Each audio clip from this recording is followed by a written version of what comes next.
You're watching live coverage from RJD News. Thank you for contributions from viewers like you.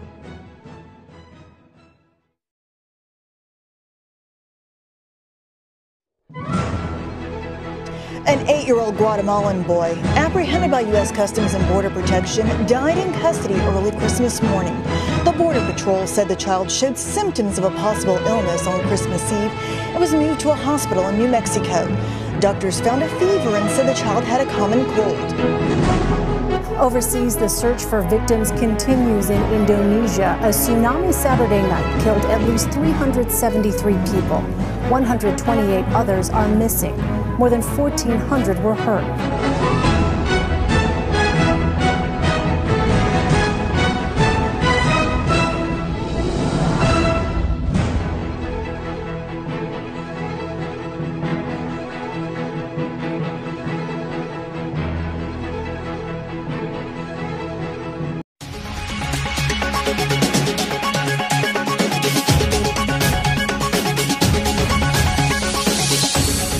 Another death at the border. I'm Rashid James with RJD News, and this is breaking news. Another death at the border. 8-year-old boy, Guatemalan boy, was at the border on Christmas Day, and he passed away from symptoms of a cold. He became very ill and malnourished. So this is the story. An 8-year-old Guatemalan boy, apprehended by U.S. Customs and Border Protection, died in custody early Christmas morning. The Border Patrol said the child showed symptoms of a possible illness on Christmas Eve and was moved to a hospital in New Mexico. Doctors found a fever and said the child had a common cold. He was released Monday afternoon, but later Monday, the child exhibited nausea and vomiting and returned to the hospital. He died there early Tuesday morning. This is now the second migrant child to die this month while in U.S. custody. 7-year-old Jacqueline Cal, also from Guatemala, died earlier this month at a hospital in Texas. Breaking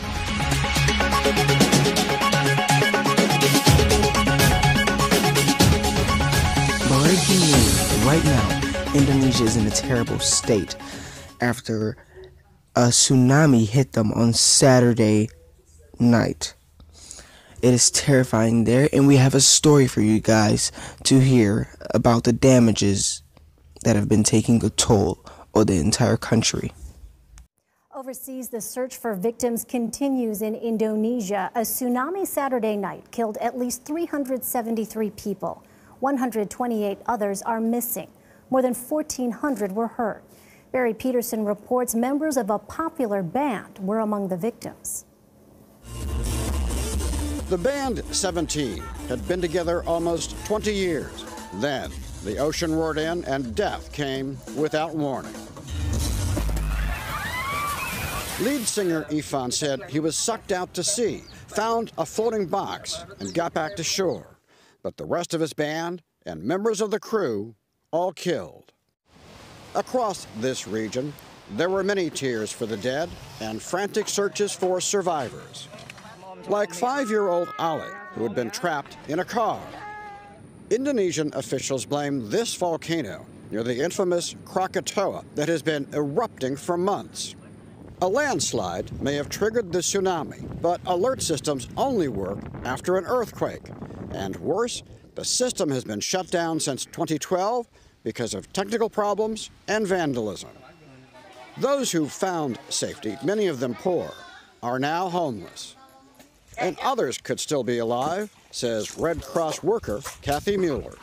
It is the rainy season here, so there's always the possibility that if someone is trapped, that the rain is trickling through and they're able to take the raindrops of water that are coming through. The volcano is still erupting, which means the area, now crowded with rescue teams, could be hit again.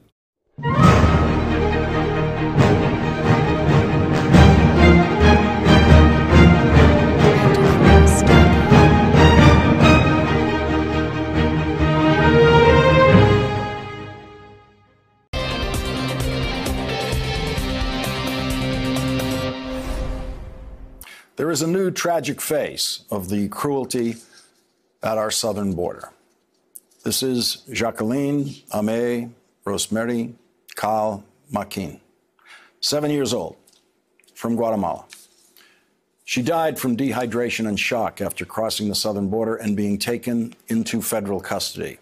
She was put on a bus with her father when her father told the authorities that she was sick and vomiting. She was on that bus for at least 90 minutes, and in cases of severe dehydration, every minute counts. By the time that bus reached its next stop at a border station, she was no longer breathing. The Trump administration, including the Secretary of Homeland Security, blamed the girl's father for taking her on such a hazardous trip. But everyone in the Trump administration has done everything they possibly can to make that trip more dangerous, more deadly. They destroy water supplies that are left in the desert by Samaritans who are doing what Donald Trump's Bible tells them to do. The Trump administration is illegally blocking fathers and daughters like this from seeking asylum at our border stations. And so they face the choice of hopelessly waiting near a border station for the Trump administration to suddenly decide to obey the law, or finding another more dangerous way to cross. NBC's Cal Perry has been covering the situation at the border. Today, he spoke with border Congressman, Texas Democrat Beto O'Rourke, who was visiting a migrant center in Juarez, Mexico. DHS said as part of their statement, look, parents shouldn't be doing this. Right. What is your reaction to that?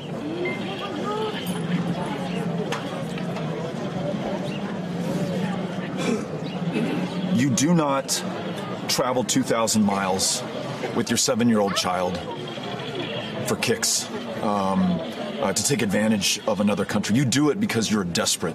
What would cause you to take your child and make that journey, unless it was the only thing you could do to save your child's life? Joining us now from the border in El Paso, Texas, and Juarez, Mexico, is NBC News correspondent Cal Perry. Cal, what more do we know about this case?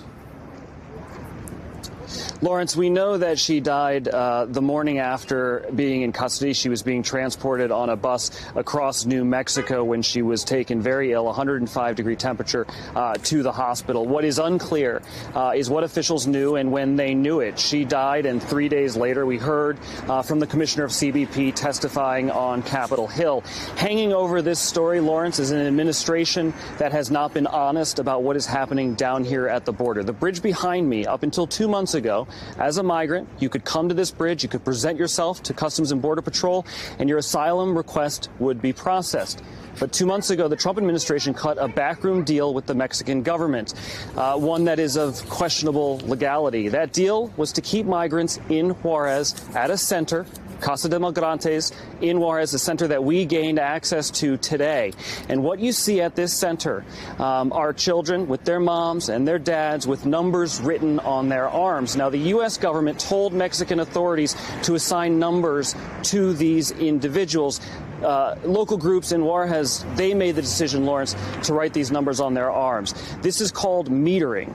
This is the slow dribs and drabs of people allowed into the United States. So people are there waiting, and they're only coming across 60 people at a day. So if you don't trust the Mexican government, or you're afraid, and I was there today, Lawrence, and these children are terrified that they're going to be separated from their parents. They are never more than an arm's length away from their parents, who have told them, if I turn around and you're not there, I may never see you again. If you don't want to wait at that center, you do what Jacqueline did with her father, and you cross in a more dangerous place. That's what's happening along this border. Here in El Paso, we are seeing 2,000 people a week cross illegally. That is roughly, as it was put to me by an activist here in El Paso, that's a caravan in Tijuana every other week. What the administration is doing, and let's be very clear about this, as you stand in that migrant center and you look at those kids, the administration is taking things that would otherwise not be normal, and they're normalizing them.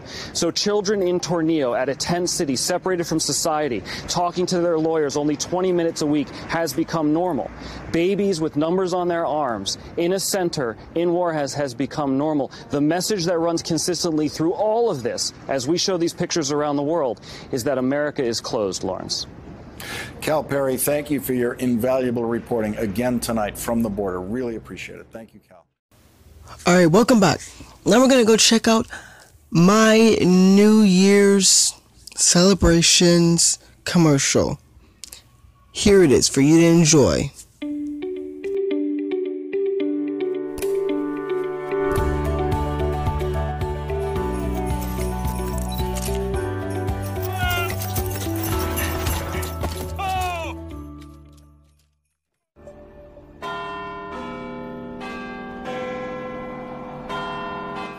this New Year's Eve.